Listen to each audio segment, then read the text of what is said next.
अस्सलामु अलैकुम वरहमतुल्लाहि ताला वबरकातुहू। ये वादी रूहा है और यहाँ मकाम है बीर रूहा का।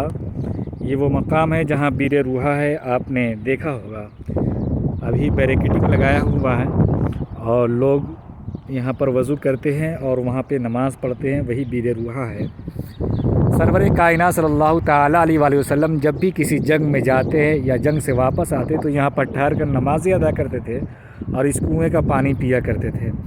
और उन्होंने फरमाया कि हमसे पहले तकरीबन 70 अंबिया कराम अलैहिस्सलातु वस्सलाम यहाँ से गुज़रे हैं और यहाँ ठहरे हैं। और उन्होंने फरमाया कि तकरीबन मूसा अलैहिस्सलातु वस्सलाम 70,000 लोगों के साथ यहाँ से गुज़रे हैं। और जब मूसा अलैहिस्सलातु वस्सलाम यहाँ से गुज़र रहे थे तो वो वर्क़ा नामी ऊँटनी पर सवार थे और 2 कतबानी एबाए ओढ़े हुए थे।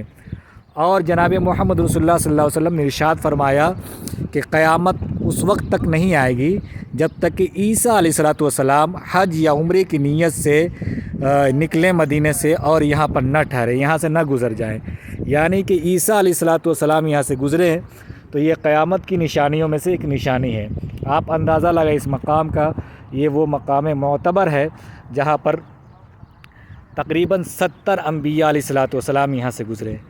आप इस मकाम की ज़ियारत करें और साथ ही सरवर कायनात सल्लल्लाहु ताला अलैहि वसल्लम ने इस वादी में रहने वालों के लिए खुसूसी दुआ फरमाई है। आप यहाँ के खुशबख्त बाशिंदों के बारे में भी आप समझ सकते हैं किस कदर वो खुशबख्त हैं कि इन लोगों के बारे में सरवर कायनात सल्लल्लाहु ताला अलैहि वसल्लम ने दुआएं फरमाई हैं। अभी कुछ काम चल रहा है जिसकी वजह से यहाँ पे लोग बीर रूहा से कनेक्टेड एक पाइप आ रहा है, उससे पानी भरते हैं और पानी भर के ले जाते हैं। रूहा है जिसकी ज़ियारत आप कर रहे हैं और यहाँ से लोग पानी ले रहे हैं जब तक काम चल रहा है। काम की भी ज़ियारत करें, वहाँ पे बीर रूहा है और वो मस्जिद है।